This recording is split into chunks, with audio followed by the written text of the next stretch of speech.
Good morning class, आपका स्वागत है अंकिता शर्मा केमिस्ट्री में। तो ये मेरा सेकेंड लेक्चर है रीअरेंजमेंट रिएक्शन का। तो आज हम लोग 3 और रिएक्शंस पढ़ने जा रहे हैं। पहला है आपका डाइनॉन फिनॉल रिएक्शन, दूसरा है आपका बेंजील बेंजिलिक रिएक्शन और तीसरा है आपका फेवॉस्की रिएक्शन। तो चलिए क्लास को स्टार्ट करते हैं।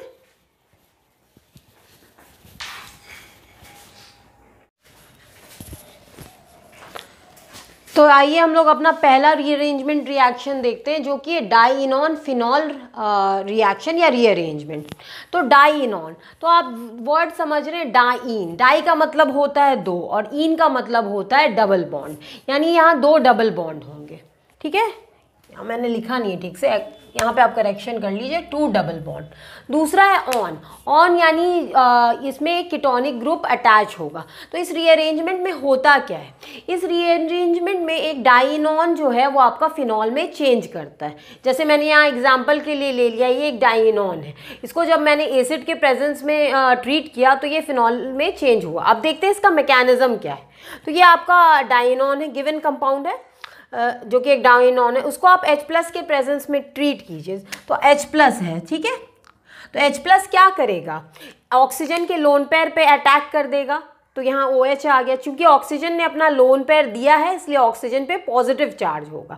अब आपको मैंने बहुत बार बताया है कि ऑक्सीजन पे पॉजिटिव चार्ज स्टेबल नहीं होता है, तो ये क्या करेगा, इस डबल बॉन्ड का इलेक्ट्रॉन अपनी तरफ खींच लेगा। जब यहाँ पे डबल बॉन्ड पे अपनी तरफ ये इलेक्ट्रॉन खींचेगा तो यहाँ पॉजिटिव चार्ज क्रिएट हो जाएगा। तो ये जो डबल बॉन्ड है ये यहाँ शिफ्ट हो जाए। उसके बाद क्या होगा, यहाँ पे एक कार्बोकेटायन बना है जो कि 2nd डिग्री है। तो जाहिर सी बात है 2nd degree carbocation 3rd degree carbocation से कम स्टेबल होता है। तो यहाँ पे क्या होगा, एल्काइल का शिफ्ट होगा। तो ये मिथाइल ग्रुप यहाँ पे जाके शिफ्ट हो जाएगा, जो कि आप यहाँ देख रहे हैं। अब कार्बोकेटायन यहाँ बन गया। अब चूंकि यहाँ पे कार्बोकेटायन बन गया है तो क्या होगा, यहाँ पे H+ निकलेगा। तो ये हाइड्रोजन क्या कर रहा है, अपने इलेक्ट्रॉन्स दे रहा है इस कार्बोकेटायन पे और ये H+ बन के निकल रहा है। और आपका फाइनली क्या हो रहा है, आपका डाइनॉन एक फिनॉल ग्रुप में चेंज हो जा रहा है। आई होप आपको ये रिएक्शन समझ में आ गया हो। हम लोग एक और एग्जाम्पल करते हैं, आप इसको लिख लीजिए।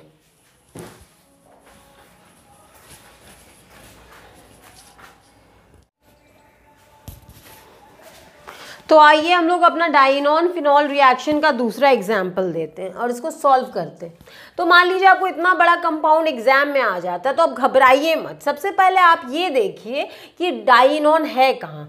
तो आप यहाँ पे देख रहे हैं 2 डबल बॉन्ड है और एक कीटोनिक ग्रुप है, तो यानी ये पोर्शन जो मेरा है वो डाइनॉन है। ठीक है, अब H2SO4 दिया गया है तो H2SO4 आपका क्या लिबरेट करेगा, H+ लिबरेट करेगा। और यहाँ ऑक्सीजन के पास क्या है, लोन पेयर है, तो लोन पेयर पे H+ अटैक कर देगा। तो ऑक्सीजन पे क्या आ जाएगा, पॉजिटिव चार्ज आ जाएगा। राइट, ऑक्सीजन पे पॉजिटिव चार्ज आएगा तो आप जानते हैं ऑक्सीजन पे पॉजिटिव चार्ज कभी भी स्टेबल नहीं होता। तो ये इलेक्ट्रॉन इधर मूव कर जाएगा, तो यहाँ पे कार्बोकेटायन होगा, तो यहाँ पे ये बॉन्ड का इलेक्ट्रॉन यहाँ मूव करेगा और ये मिथाइल क्या करेगा, यहाँ मूव कर जाएगा। तो हम लोग स्ट्रक्चर ड्रॉ कर देते हैं।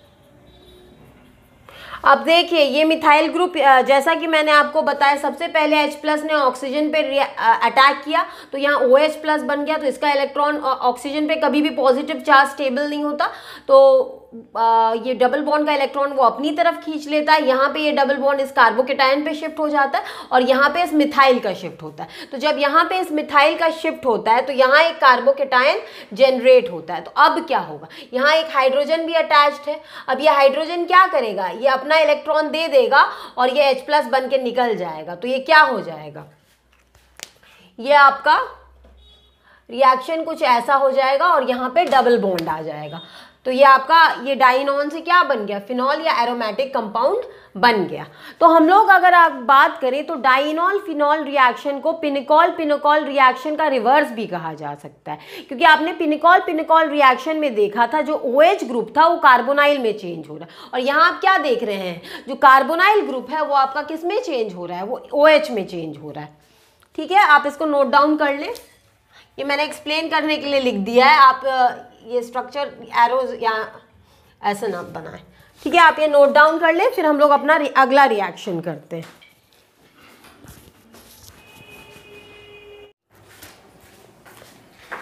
तो आइए हम लोग बेंजील बेंजिलिक रीअरेंजमेंट के बारे में जानते हैं। तो आपको मैं एक सजेशन दूंगी, मैं इस वीडियो में जो मेरा पहला वीडियो है उसका लिंक डाल दूंगी, जिससे आपको थोड़ा और रीअरेंजमेंट रिएक्शन क्लियर हो जाए। खैर, अभी हम इस रिएक्शन की बात करते हैं, बेंजील बेंजिलिक रीअरेंजमेंट की। तो आपने दो तरह का रिएक्शन देखा, एक तो आपने पिनिकॉल पिनिकॉल सेमी पिनिकॉल रिएक्शन देखा है, जिसमें क्या होता है कि जो कार्बन ये आपका जब माइग्रेशन ऑक्सीजन के इलेक्ट्रॉन का पुश होता है और एल्काइल ग्रुप माइग्रेट करता है तो एक नया कार्बोनाइल ग्रुप बनता है। ठीक है, ये हम लोग ने पिनिकॉल रिएक्शन में और सेमी पिनिकॉल रिएक्शन में देखा।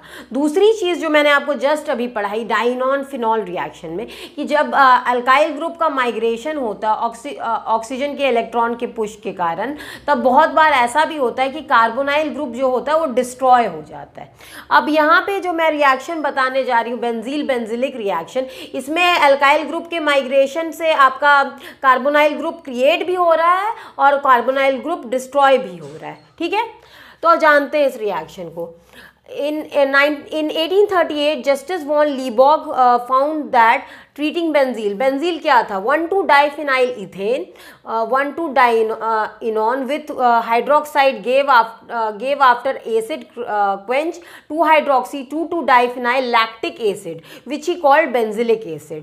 तो क्या हुआ, ये आपका ये बेंजील है जो कि आपका 1,2-diphenol इथेन 1,2-डाइइनोन है। ठीक है, जब इसको हम लोगों ने ट्रीट किया हाइड्रोक्साइड के साथ और उसके बाद एसिड क्वेंच दिया, उसके बाद हम लोग का बेंजिलिक बना।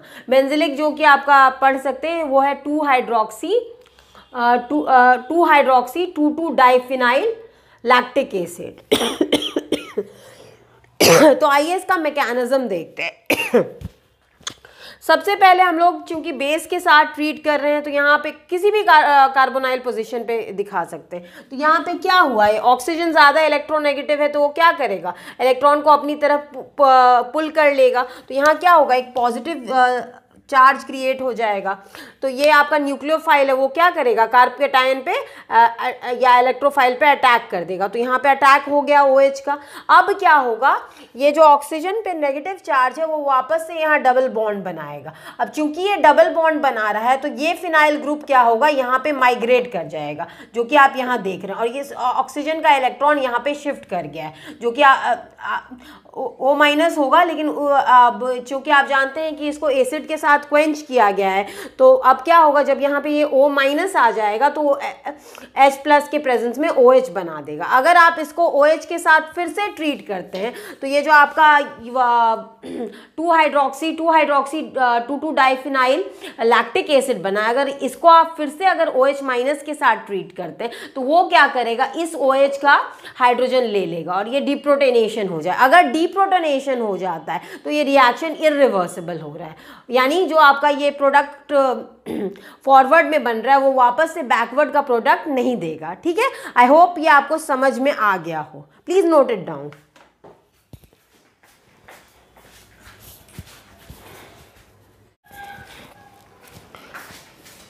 तो आइए हम लोग अपना अगला रिएक्शन या रीअरेंजमेंट देखते हैं, जिसका नाम है फेवेस्की रीअरेंजमेंट। अब फेवेस्की रीअरेंजमेंट होता क्या है, तो जैसे कि आप यहाँ पे देख रहे हैं एक एसाइल हैलाइड है जिसमें दो कार्बोनाइल ग्रुप्स लगे, एक R1 और एक R2।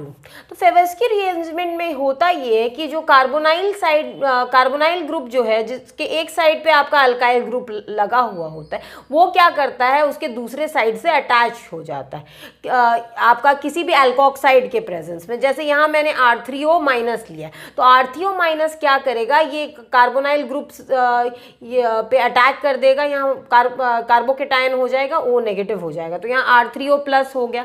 उसके बाद क्या होगा, यहाँ पे अल्काइल का शिफ्ट हो जाएगा, R1 कहाँ चला जाएगा, R1 इस बॉन्ड पे चला जाएगा और ये जो आपका हैलोजन है वो लीव कर जाएगा।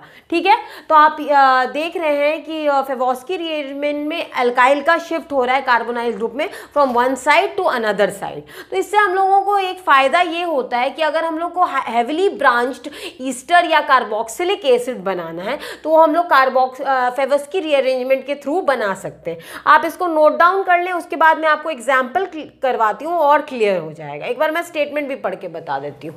फेवोस्की rearrangement is a reaction in which an alkyl group is transferred from one side of the carbonyl group to the other. This means it can be used to build heavily branched ester and carboxylic acid, the sort that cannot be made by alkylation. Please note it down and then we will do a few more examples.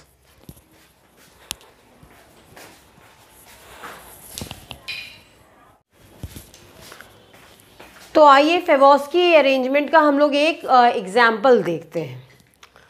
तो यहाँ पे आपने देखा कि ketone, cyclic ketone को लिया गया, उसको Br2 और HOC के प्रेजेंस में ट्रीट किया गया है। जब आप इसको Br2 HOC के प्रेजेंस में ट्रीट करेंगे तो यहाँ पे किसी एक पोजीशन पे आप ब्रोमिनेशन करवा सकते हैं, यहाँ पे भी अटैच हो सकता है, ये दोनों पोजीशन इक्विवेलेंट है, तो यहाँ पे मैंने Br अटैच कर दिया। उसके बाद क्या हुआ, मैं इसे सोडियम मिथॉक्साइड के साथ ट्रीट कर रही हूँ, तो ये आपका कॉरेस्पॉन्डिंग ईस्टर बन रहा है। अब ईस्टर बनने का मैकेनिज्म क्या है तो देखते हैं।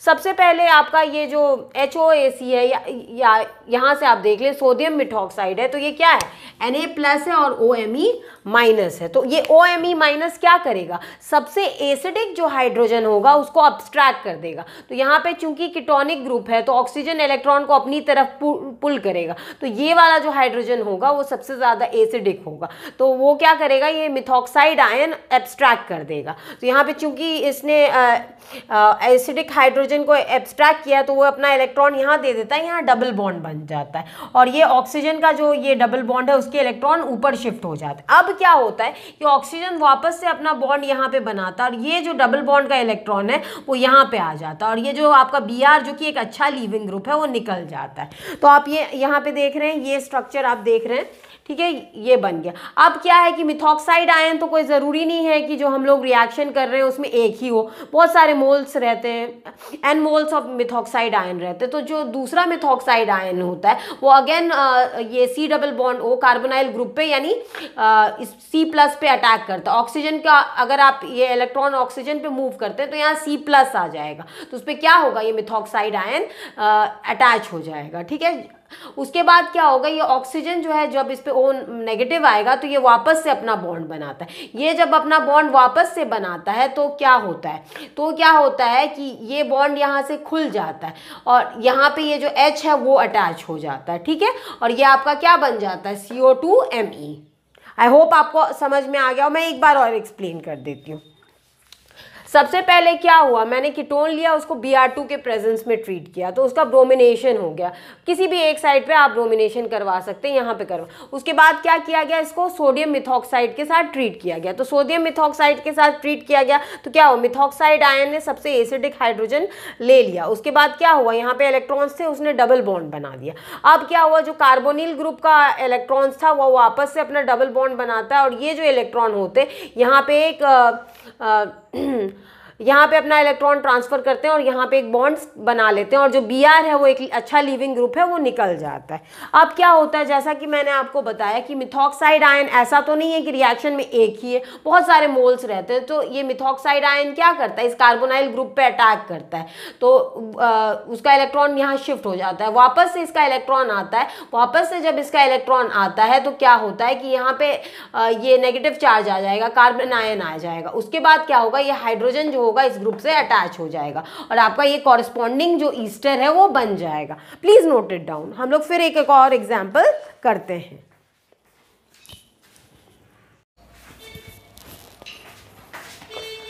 तो आइए हम लोग फेवोस्की रीअरेंजमेंट का एक और एग्जांपल सॉल्व करने का कोशिश करते हैं।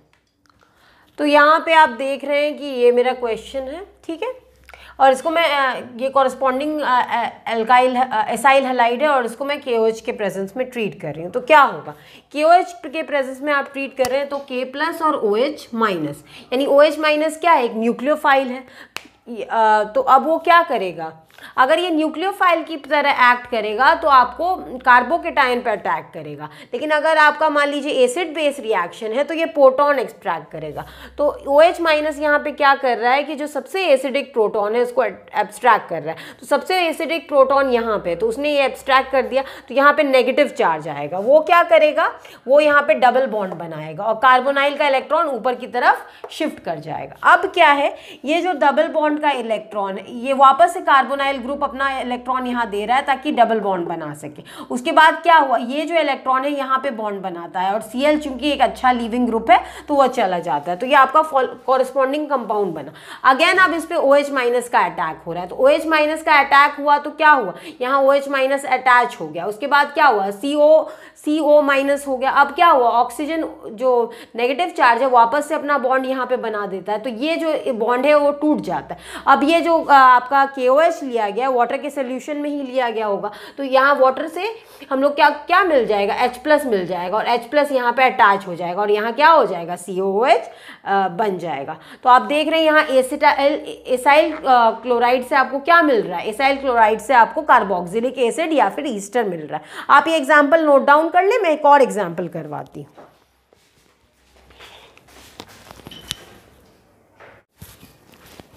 आइए हम लोग फेवोस्की रीअरेंजमेंट का एक और एग्जाम्पल देख लेते हैं। आप यहाँ देख रहे हैं कि एसाइल क्लोराइड है, लेकिन एक चीज़ आप इस रिएक्शन में आप देखेंगे अगर, तो यहाँ पे कोई भी एसिडिक प्रोटॉन नहीं, यहाँ फिनाइलिक ग्रुप है, कोई भी एसिडिक प्रोटॉन नहीं, यहाँ पे क्लोरीन लगे और 3 कार्बन है, कोई भी एसिडिक प्रोटॉन नहीं, यानी OH माइनस किसी भी एसिडिक प्रोटॉन को एब्स्ट्रैक्ट नहीं होगा। तो क्या यहाँ पे फेविस्की रीअरेंजमेंट पॉसिबल है? जी हाँ, यहाँ फेविस्की रीअरेंजमेंट होता है, इसमें बेंजिलिक टाइप फेविस्की रीअरेंजमेंट होता है। अब देखते हैं कैसे होता है। तो जैसा कि आप देख रहे हैं NaOH है, यानी Na+ और OH माइनस। तो OH माइनस क्या करेगा, अब ये यहाँ पे आपका ये बेस की तरह एक्ट नहीं करेगा, न्यूक्लियोफाइल की तरह एक्ट करेगा। आपने देखा पिछले रिएक्शंस में कि वो बेस की तरह एक्ट कर रहा था और क्या कर रहा था, एसिडिक प्रोटॉन को एब्स्ट्रैक्ट कर दे रहा था। अब यहाँ पे ये क्या करेगा, न्यूक्लियोफाइल की तरह एक्ट करेगा। और यहाँ पे आप कार्बोनाइल ग्रुप देख रहे हैं, तो कार्बोनाइल में क्या होगा, ऑक्सीजन ज्यादा, इलेक्ट्रॉन नेगेटिव होगा, तो यहाँ पे इलेक्ट्रॉन अपना खींच लेगा, यहाँ पे क्या आ जाएगा, पॉजिटिव चार्ज आ जाएगा, यानी कार्बोकेटायन। जब कार्बोकेटायन पे OH माइनस ने अटैक किया तो ये एक न्यूक्लियोफाइल की तरह एक्ट कर रहा है। अब क्या आप देख रहे हैं कि यहाँ O माइनस आ गया, तो O माइनस आप देख रहे हैं। अब ये O माइनस क्या करेगा, ये यहाँ पे वापस से अपना कार्बोनाइल का बॉन्ड बनाएगा, इसने बना लिया। उसके बाद क्या होगा, ये फिनाइल का जो ग्रुप है यहाँ पे शिफ्ट हो जाएगा, ठीक है, ये फिनाइल का ग्रुप यहाँ शिफ्ट हो जा रहा है और ये जो क्लोरीन है वो निकल जा रहा है, वो एक लीविंग ग्रुप है। तो कुछ ऐसा आपको कॉरस्पॉन्डिंग प्रोडक्ट मिल रहा है, अगेन एक कार्बोक्सिलिक एसिड। अब क्या आप अगर NaOH के प्रेजेंस में इसको फिर से ट्रीट करते हैं तो OH माइनस अगेन यहाँ पे ये अब बेस की तरह एक्ट करेगा और न्यूक्लियोफाइल की तरह नहीं। वो क्या करेगा, यहाँ ऑक्सीजन से अपना H+ ले लेगा, जो कि मोस्ट एसिडिक आपका प्रोटॉन है, ठीक है। तो आई होप आपको ये रिएक्शन समझ में आ गया हो। आई होप आज का क्लास आपको अच्छा लगा हो। आप प्लीज़ इस रीअरेंजमेंट रिएक्शन का पहला वीडियो भी देख लें। अभी इस लेक्चर में 2-3 वीडियोस और आएंगे या 4 वीडियोस। आप बने रहिए और वीडियोस देखते रहिए। So happy learning, good bye.